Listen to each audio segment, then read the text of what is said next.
Hi friends, Santoshi టైలర్స్కు స్వాగతం అండి. ఈరోజు వీడియోలో అయితే మనము ఒక టాప్కి హ్యాండ్స్ పర్ఫెక్ట్గా కుట్టాలి అంటే ఏ విధంగా కటింగ్ చేసుకోవాలి, ఏ విధంగా కుడితే గట్టిగా ఉంటుందో నేను మీకు ఈ వీడియోలో చూపిస్తానండి.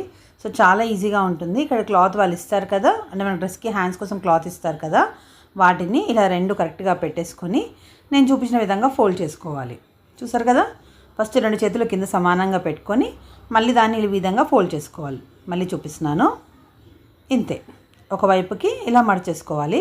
ఇప్పుడు ఫోల్డింగ్ నా వైపుకు ఉంది కదా, అక్కడ మనం హ్యాండిల్ లెంత్ అనేది తీసుకోవాలి. ఇప్పుడు కస్టమర్ హ్యాండ్ లెంత్ ఎంతైతే తీసుకుంటామో దానికి ఒక 1 ఇంచ్ అయితే కలుపుకోవాలి. సో కస్టమర్ హ్యాండ్ లెంత్ వచ్చేసి 4 ఇంచెస్ అడిగారు, అందుకు నేను 1 ఇంచ్ కలుపుకొని 5 ఇంచెస్ తీసుకున్నాను. ఇప్పుడు అవతల వైపున ఎంత ఇట్లా డీప్ తీసుకుంటాం కదా, సో ఎంత తీసుకోవాలంటే ఆ టేప్ని ఇలా మధ్యలోకి మడిచేసి ఇది కార్నర్కి పెట్టేసుకోండి. ఇక్కడ ఎడ్జ్ ఎక్కడుందో అక్కడ సైడ్ పెట్టేసుకోండి. ఇప్పుడు ఈ 2 పాయింట్స్ని ఇలా షేప్ లాగా కలుపుకోవాలి. ఇక్కడ మీకు మళ్ళీ కరెక్ట్గా ఆ షేపే రావాలి అని ఏం లేదండి, జస్ట్ స్లాండింగ్ లైన్ లాగా ఇలాగా కొంచెం కర్వ్ తీసి కలుపుకుంటే సరిపోతుంది. ఎందుకంటే ఈ రెడీమేడ్ వాటికి మనం లోతు కూడా ఏమి తీసుకోము, అవసరం కూడా ఉండదన్నమాట. సో ఈ విధంగా తీసుకొని మధ్యలో కచ్చిగా కూడా ఇచ్చాను. అండ్ మిగిలిన క్లాత్ ఉంది కదా, అది ఎప్పుడైనా అవసరమైతే మనం జాయింట్స్ కోసం కూడా ఈ విధంగా వేసుకోవచ్చు అనమాట. సో ఇక్కడైతే నా కస్టమర్కి ఆమోల్కి కరెక్ట్గా సరిపోతుంది. లేదంటే మనం డ్రెస్తో కూడా చూసుకోవచ్చు అండి. ఇప్పుడు మీకు డ్రెస్తో పెట్టి చూపిస్తాను. చూసారు కదా, ఇప్పుడు డ్రెస్ ఎంత ఉందో హ్యాండ్స్ అంతవరకు వచ్చేస్తున్నాయి కాబట్టి ఇంకా నాకు ఎక్స్ట్రా జాయింట్ అయితే ఏమీ అవసరం పడదు. ఒకవేళ ఈ హ్యాండ్స్ కంటే కూడా డ్రెస్ క్లాత్ ఇంకా ఎక్కువ ఉంది అని అన్నప్పుడు మాత్రము అప్పుడు మనకు జాయింట్ అవసరం పడుతుంది కదా. సో మిగిలిన క్లాత్ తీసి ఈ విధంగా ఇక్కడ జాయింట్ వేసేసుకుంటే మనకు అప్పుడు కరెక్ట్గా సరిపోతుంది అనమాట. సో ఇక్కడ నాకు అవసరం లేదు కాబట్టి ప్రజెంట్ అయితే నేను జాయింట్ వేయట్లేదు. ఇప్పుడు నెక్స్ట్ ఈ హ్యాండ్స్ని ఎలా కుట్టాలో చూపిస్తాను. కానీ అంతకంటే ముందుగా ఫస్ట్ డ్రెస్లో సైడ్కి అంటే చంకభాగం వైపున ఇలా కుట్టు వేసి ఉంటుంది కదా, ఫస్ట్ ఆ కుట్టుని విప్పుకోవాలన్నమాట. ఇక్కడైతే ఓవర్లాక్ వచ్చింది చూడండి. సో ఓవర్లాక్ని విప్పాలంటే కొంచెం కష్టమే అవుతుంది, కానీ ఇలా మనకి స్టిచ్ ఓపెనర్ అని దొరుకుతుంది అనమాట. జస్ట్ 10 రూపీస్ ఉంటుందండి, బాగా యూజ్ అవుతుంది. సో ఖచ్చితంగా ఇలాంటిది ఒకటి తెచ్చిపెట్టుకుంటే బాగుంటుంది. అందులో బ్లేడ్ లాగా ఉంటుందన్నమాట. సో ఈజీగా కుట్లు అనేవి వచ్చేస్తాయి. సో దీంతో ఇంకో ప్రాబ్లం కూడా ఉందండి. అదేంటి అంటే ఒకవేళ కొంచెం గట్టిగా లాగితే క్లాత్ చిరిగే అవకాశం కూడా ఉంటుంది. కాబట్టి దారాల మధ్యలో కరెక్ట్గా మనం ఆ పిన్నుని పెట్టేసి లాగినాము అని అంటే మాత్రము ఆ దారాల వరకు కట్ అయిపోతుంది. మనకు కావాల్సినట్టు ఈజీగా స్టిచెస్ అనేవి ఓపెన్ అయిపోతాయి. అంటే ఓవర్లాక్ ఎంత గట్టిగా ఉంటుందో అందరికీ తెలుసు కదా. సో దీంతో మాత్రం చాలా ఈజీగా రిమూవ్ చేసుకోవచ్చు. లేదంటే ఒకవేళ కత్తెర షార్ప్గా ఉందంటే ఆ షార్ప్ పాయింట్తో కూడా మనం కట్ చేసినా కూడా ఈజీగా వచ్చేస్తుంది. సో ఎప్పుడు టాప్కి హ్యాండ్స్ కుట్టాలన్నా సరే ఇలాగా కార్నర్ పాయింట్స్ అయితే కంపల్సరీ ఓపెన్ చేయాలి. అయితే ఈ హ్యాండ్స్లో కూడా చాలా ప్యాటర్న్స్ ఉంటాయండి. అంటే చిన్నపిల్లలకి మోస్ట్లీ అట్లా కుడతామన్నమాట. అంటే కింద చేయి కింద ఇంకా అసలు క్లాత్ ఉండదు, అలాగా చిన్నపిల్లలకి సెట్ అవుతుంది, కానీ పెద్దవాళ్ళకి అసలు బాగుండదు కదా. సో వాళ్ళకి మాత్రం ఈ విధంగా లాస్ట్ వరకు వచ్చేటట్టు చూసుకోవాలి. ఒకవేళ క్లాత్ సరిపోకపోతే మాత్రము మనం ఎక్స్ట్రా క్లాత్ అనేది జాయిన్ చేయాలి. సో ఇక్కడ సరిపోయింది కాబట్టి నేను ఎక్స్ట్రా క్లాత్ ఏం జాయిన్ చేయట్లేదండి. ఇప్పుడు కింద స్ట్రైట్గా కట్ చేసుకున్నాం కదా, అది సీదా ఉల్టా చూసి ఉల్టా వైపున వచ్చేటట్టుగా ఒక లోపలికి ఒక ఫోల్డింగ్ వేసుకోవాలి. అంటే డబుల్ ఫోల్డ్ ఇస్తాం కదా, ఫస్ట్ ఒక మడత మళ్ళీ ఇంకో మడత ఈ విధంగా ఫోల్డ్ చేసుకొని ఒక కుట్టు అనేది వేసుకోవాలి. మళ్ళీ దగ్గర నుంచి చూపిస్తున్నానండి. ఫస్ట్ ఒక ఫోల్డింగ్ వేసి ఇంకో ఫోల్డింగ్ వేసి కుట్టు వేసుకోవాలి. అంటే కుట్టు ఎక్కడ పైన ఫోల్డింగ్ వైపున వస్తుంది చూడండి, ఈ విధంగా ఇక్కడ వస్తుందన్నమాట. కరెక్ట్గా కార్నర్లో మీరు ఒక కుట్టు వేసుకున్నారంటే మళ్ళీ ఇంకా కింద వైపున కుట్టాల్సిన పని కూడా ఉండదు, జస్ట్ ఒక స్టిచ్ అయితే సరిపోతుంది. నేను మీకు ఇది ఏంటంటే డీటెయిల్గా చెప్తున్నానండి. సో కుట్టేటప్పుడు అయితే చాలా ఈజీగా కుట్టుకోవచ్చు. కొత్త వాళ్ళకి ఇంక అస్సలు అర్థం కాదు కదా, అందుకని ఇంత క్లియర్గా అయితే చెప్తున్నాను. సో ఇక్కడ క్లాత్ ఇంకొంచెం ఎక్కువ వేస్తే మనం పైన వైపున కుచ్చులు పెట్టి కూడా కుట్టుకోవచ్చండి.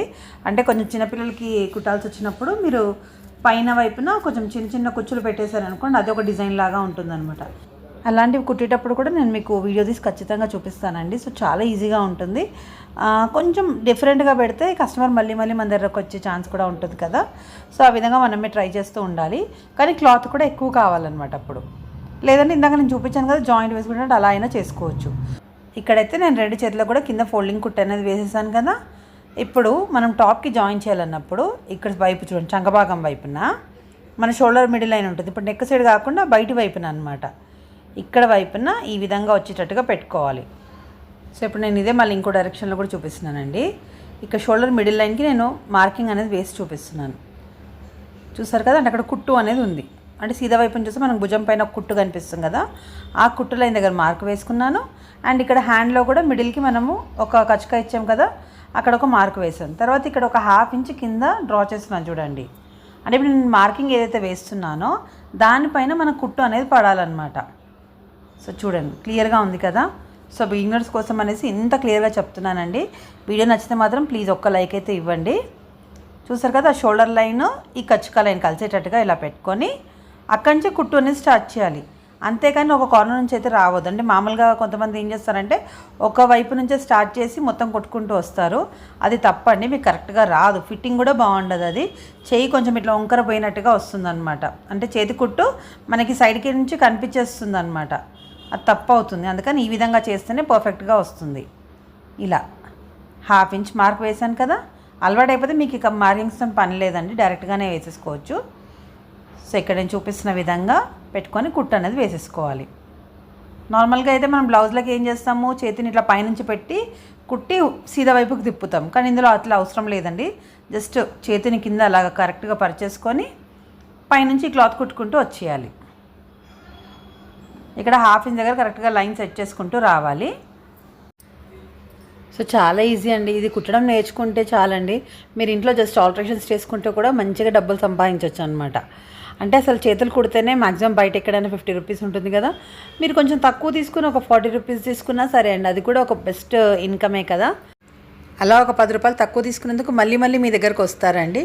సో ఈ విధంగా మనం గిరాకీని కూడా పెంచుకోవచ్చు. నా బిజినెస్ సీక్రెట్ కూడా ఇదే అండి. ఏంటంటే ఇప్పుడు బయట 50 రూపీస్ తీసుకుంటున్నారు, మనం కూడా 50 తీసుకున్నాం అనుకోండి, నెక్స్ట్ టైం వాళ్ళు ఏం ఆలోచిస్తారు, ఎక్కడెళ్ళా 50 కదా, అదేది ఇక్కడే కుట్టించుకుంటాం కదా అని అనుకుంటారు.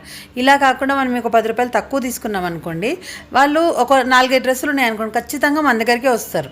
ఎందుకంటే అక్కడ కనీసం వాళ్ళకి 50 రూపీస్లో లేదా 60 రూపీస్ వరకు సేవ్ అవుతుంది కదా. సో ఖచ్చితంగా వస్తారండి. ఈ విధంగా మనకి గిరాకీ కూడా మంచిగా పెరుగుతుంది. సో ఇలా కొంచెం తక్కువ డబ్బులు తీసుకుంటూ బెస్ట్ వర్క్ ఇచ్చామనుకోండి, ఖచ్చితంగా మనకి ఫ్యూచర్లో యూజ్ అయితే ఉంటుందండి. సో అలాగే నా గిరాకీ ఇప్పటి వరకు కంటిన్యూస్గా వస్తూనే ఉంటారనమాట. ఎంత దూరం వెళ్ళినా సరే మళ్ళీ వస్తారు. చూసారు కదా ఇక్కడ ఎంత కరెక్ట్గా వచ్చేసిందో లైన్ మొత్తము. ఈ విధంగా ఒక స్టిచ్ చేసిన తర్వాత ఇప్పుడు మళ్ళీ సెకండ్ స్టిచ్ వేయాలి. అంటే మామూలుగా బయట ఏం చేస్తారు, ఆ కుట్టు వేసేసి మళ్ళీ అదే కుట్టు మీద ఇంకో కుట్టు అనేది వేస్తారు. అలా చేస్తే ఏంటి అంటే కుట్టు గట్టిగానే ఉంటుంది, కానీ ఉతికినా కొద్ది ఏమవుతుందంటే అది మొత్తం బట్ట అంతా ముడుచుకుపోయి ఒకలాగా దగ్గరకు వచ్చేస్తుంది. అప్పుడు కస్టమర్కి వేసుకున్నప్పుడు కూడా ఒక ఇరిటేషన్ లాగా అనిపిస్తుంది, లేదా అది ఉల్టా వైపున ఆరేస్తే కూడా నీట్ లుక్ అనేది ఉండదండి. సో అలా కాకుండా ఉండాలంటే మనం ఏం చేద్దామంటే క్లాత్కి కొంచెం ఇప్పుడు బయట వైపున కుట్టు వేసుకోవాలి. చూడండి, ఫస్ట్ అయితే మనము 1/2 ఇంచ్ లోపలికి తీసుకొని కుట్టు వేసాం కదా, ఇప్పుడు అక్కడ కాకుండా చెయ్యి కార్నర్ వైపున కుట్టు వచ్చేటట్టుగా వేసుకోవాలన్నమాట. నేను మీకు ఇప్పుడు చూపిస్తాను. సో ఇప్పుడు కుట్టు వేసేటప్పుడు మీరు ఒక కార్నర్ నుంచి స్టార్ట్ చేయొచ్చు. అంటే చెయ్యి మొత్తం కుట్టేసుకున్నాం కాబట్టి ఒక సైడ్ నుంచి స్టార్ట్ చేసి మళ్ళీ ఇంకో వైపు ఎండింగ్ వరకు కుట్టు వేసుకుంటూ వస్తే అయిపోతుంది. మ్యాక్సిమం ఒక 10 మినిట్స్లో అయిపోతుందండి ఒక చేయి కుట్టడము. అంటే ఇంత కరెక్ట్గా కుడతాం కాబట్టి ఒక 10 నిమిషాలు అయితే పడుతుంది. లేదు అలవాటు అయిపోయిందంటే ఇంకొంచెం ఫాస్ట్గా కూడా కుట్టేయచ్చు. సో చూసారు కదా, ఇంతే, ఈ స్టిచ్ వేసి సరిపోతుంది. అండ్ ఇలాగా ఆల్టరేషన్ వర్క్ చేస్తూ ఉంటే ఖచ్చితంగా మనకి కొత్త ఐడియాస్ అనేవి వస్తూ ఉంటాయన్నమాట. అంటే ఇప్పుడు ఇవి రెగ్యులర్గా కుట్టేటివే, ఇంకా చాలామంది కస్టమర్స్ కొంచెం మా బ్లౌజెస్ పాడైనానో డ్రెస్సెస్ దగ్గర ఎక్కడైనా పిగిలకపోయిందనో వస్తూ ఉంటారు కదా. సో అవి ఎలా చేయాలో మనకే కొత్త ఐడియాస్ వస్తూ ఉంటాయండి. సో నీట్గా చేస్తే వాళ్ళు చాలా హ్యాపీగా ఫీల్ అవుతారనమాట. ఎందుకు అంటే ఇంకా అది డ్రెస్ వేసుకోవడానికి పనికి రాకపోయినా సరే మనం వాళ్ళకి కనీసం ఒక 4-5 సార్లు వేసుకునేటట్టు యూజ్ చేసి ఇస్తాం కాబట్టి ఖచ్చితంగా మనం గుర్తుపెట్టుకుంటారండి. నేను చెప్తున్నాను కదా, మనకి గిరాకీ పెరగాలంటే మనం ఆల్టరేషన్స్ ఖచ్చితంగా చెయ్యాలి. కానీ ఫుల్ ఇంకా హెవీ వర్క్ ఉంటాయి మనకి, ఇంకా బ్లౌజులు తప్ప, అంటే బ్లౌజులు కుట్టడానికి టైం లేదు అనుకున్నప్పుడు మాత్రం మనము అప్పుడు ఆల్టరేషన్ వర్క్ పెట్టుకోవద్దు. అండ్ బిజీ టైంలో అంటే పండుగల టైంలలో కూడా మ్యాక్సిమం తీసుకోకపోతేనే బెటర్ అండి. ఎందుకంటే అప్పుడు ఇవి చేసుకుంటూ కూర్చుంటే మెయిన్ వర్క్స్ అన్నీ ఆగిపోతాయి అనమాట. కానీ అన్సీజన్ టైంలో అంటే సీజన్ లేని టైంలో మనం ఫ్రీ టైం ఉంది అని అనుకున్నప్పుడు మ్యాక్సిమం అయితే నేను తీసేసుకుంటూ ఉంటాను. ఒక దసరా దివాళీ టైంలోనే మ్యాక్సిమం కాదని చెప్తానండి. ఎందుకంటే ఆ టైంలో మనకే ఇబ్బంది అవుతుంది అనమాట. అవి చిన్న చేసుకుంటూ కూర్చుంటే మెయిన్ వర్క్స్ అస్సలు కావన్నమాట. సో అందుకని ఆ టైంలో అవాయిడ్ చేసి మిగిలిన టైంలో అయితే తీసేసుకోవచ్చు. నేను సేమ్ ప్రాసెస్లో ఇంకో చేయి కూడా కుట్టేస్తున్నానండి. సో ఇప్పుడైతే 2 చేతులు అయితే కుట్టేసుకున్నాం కదా. ఇక్కడ ఫిట్టింగ్ దగ్గర కూడా చాలామంది చేసే మిస్టేక్ ఒకటి ఉందండి. ఫర్ ఎగ్జాంపుల్ వాళ్ళ హ్యాండ్ రౌండ్ ఒక 12 వచ్చింది అనుకోండి, అందులో సగం 6 ఇంచులు పెడతారు కదా. కానీ ఇక్కడ అలా తీసుకోవద్దు. ఒక 1/2 ఇంచో 1 ఇంచో లూజింగే పెట్టి వేయాలి. అంటే ఒకవేళ 6 ఇంచులు వస్తే 6.5 లేదా 7 ఇంచుల వరకు కూడా పెట్టి వేయొచ్చండి. ఎందుకంటే ఈ చేతులు అనేవి చాలా చిన్నగా ఉంటాయి. అంటే క్లాత్ తక్కువ ఇస్తాడు కదా మ్యాక్సిమమ్. అప్పుడు మనం అంత కిందికి వేసినప్పుడు ఏంటంటే చేయి కింద క్లాత్ అసలు ఉండదన్నమాట. మీరు అలా మనం హ్యాండ్ రౌండ్ తీసుకున్నప్పుడు ఏమవుతుంది, కొంచెం కిందికి తీసుకుంటాము. సో మనం అదే కొలత ప్రకారం వేస్తే మాత్రం కస్టమర్కి టైట్ అయిపోతుంది. అండ్ ఇంకో రీజన్ కూడా ఉందండి, కొన్ని క్లాత్స్ చాలా తొందరగా స్ట్రింక్ అయిపోతాయి అన్నమాట. దానివల్ల కూడా కస్టమర్కి హ్యాండ్ టైట్ అయిపోయి అన్కంఫర్టబుల్గా ఉంటుంది. సో అందుకనే మీరు కొంచెం లూజింగ్ వేస్తేనే ఇబ్బంది ఉండదు. మళ్ళీ ఇక్కడ ఫిట్టింగ్ వేసేటప్పుడు కూడా సైడ్లో ఇలా లోపల క్లాత్ ఉంటుంది కదా, ఆ క్లాత్ లైనింగ్ క్లాత్ కరెక్ట్గా నడుము దగ్గర వచ్చేటట్టుగా కరెక్ట్గా పట్టుకొని వేయాలన్నమాట. లేదంటే మీరు కుట్టు వేస్తే లైనింగ్ పైన పడుతుంది, లోపల మెయిన్ పీస్ పైన పడకుండా ఉంటుందన్నమాట. సో కొంచెం స్టార్టింగ్ కుట్టు వేసేటప్పుడే మీరు సెట్ చేసుకొని నేను కొంచెం జరిపి సెట్ చేసుకోవాలి. అంటే నడుము దగ్గర వరకు పట్టుకున్నాను, తర్వాత మళ్ళీ దాన్ని విడదీసి లైనింగ్ కుడుతున్నాను, తర్వాత మెయిన్ పీస్ అయితే ఇంకో కుట్టు అనేది వేసేస్తాను. సో ఇంతే అండి, ఫిట్టింగ్ వేసేటప్పుడు ఈ జాగ్రత్తలు అయితే తీసుకోవాలి. చూసారు కదా, ఇక్కడ ఇంతే అనమాట. ఇక నేను లాస్ట్ వరకు అయితే ఖచ్చితంగా కుట్టు వేసేస్తాను. ఏంటంటే ఇలా చెప్తున్నాను కదా, చిన్నగా అంటే మనం వర్క్ డబ్బులు కొంచెం తక్కువ తీసుకున్నా కూడా ఫినిషింగ్ పర్ఫెక్షన్ ఇచ్చామనుకోండి, వాళ్ళు మళ్ళీ మన దగ్గర వచ్చే ఛాన్స్ ఖచ్చితంగా ఉంటుంది. సో ఇప్పుడు ఇదే విధంగా ఇంకో సైడ్ కూడా కుట్టు వేసేస్తున్నానండి. అండ్ ఇంకా రెడీమేడ్ టాప్స్లో మెయిన్ ఇంకెక్కడ ప్రాబ్లం ఉంటుందంటే, ఈ నడుము దగ్గర కుట్లు ఉంటాయి చూసారా, కొన్ని టాప్స్కి అసలు చాలా పెద్ద కుట్టు ఇచ్చేస్తాడనమాట. సో అది కస్టమర్స్ కూడా తెలియదండి, మనకు తెలిసిపోతుంది కదా, మనం చూసి వాళ్ళకి చెప్పాలి ఇక్కడ ఒక కుట్టు వేయమంటారని అడగాలి. అలా వేసినందుకు వాళ్ళకి ఒక 5 రూపాయలు 10 రూపాయలు ఇచ్చినా మనకి దానివల్ల కూడా బెనిఫిటే కదా. కానీ మెయిన్ యాక్చువల్ డబ్బుల కోసం కంటే కూడా అక్కడ ఒక స్టిచ్ వేసి ఇచ్చేస్తే వాళ్ళకి ఇబ్బంది ఉండదండి. ఎందుకంటే వాళ్ళు ఎక్కడైనా బయట వేసుకెళ్ళినప్పుడు ఆ కుట్టు అనేది విడిపోయింది అనుకోండి, బాగుండదు కదా. సో మనం ఫస్ట్ టైం మనం చెప్పడం వల్ల వాళ్ళకి అలా కూడా సేవ్ చేసినట్టే అవుతుంది. అంటే కొంతమందికి తెలియదు, కొంచెం అలవాటైన వాళ్ళైతే వాళ్ళే చెప్తారనమాట కుట్లు వేయమని. కొంతమంది పిల్లలకి కూడా అర్థం కాదు కదా. సో మనం చెప్తే వేయమంటారు కదా, వాళ్ళు వేసిన ఒక 5 రూపీస్ ఎక్స్ట్రానే చెప్పండి, ఇబ్బంది లేదు.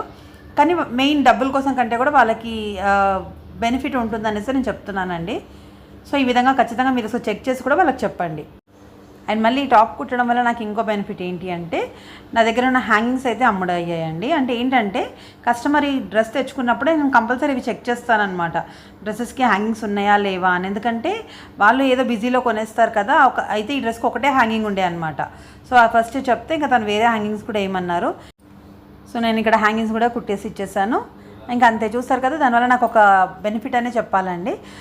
ఒకవేళ మీరు ఇంట్లో కుట్టుకునే టైలర్స్ అయినా సరే అండి, ఖచ్చితంగా కొన్ని చిన్న ఐటమ్స్ మీ దగ్గర పెట్టుకున్నారనుకోండి, ఎమర్జెన్సీకి ఖచ్చితంగా కస్టమర్స్ అయితే తీసుకుంటారు. మీకు దానివల్ల ఒక 5-10 రూపీస్ లాభం అయితే ఖచ్చితంగా ఉంటుంది కదా. అయితే వీడియో ఇక్కడ ఆపేస్తున్నాను. మీకు నచ్చితే ప్లీజ్ వీడియోని లైక్ చేయండి, షేర్ చేయండి. ఛానల్ని కొత్తగా చూస్తున్నట్టయితే మాత్రం ప్లీజ్ సబ్స్క్రైబ్ కూడా చేసుకోండి. Thank you so much for watching. Bye.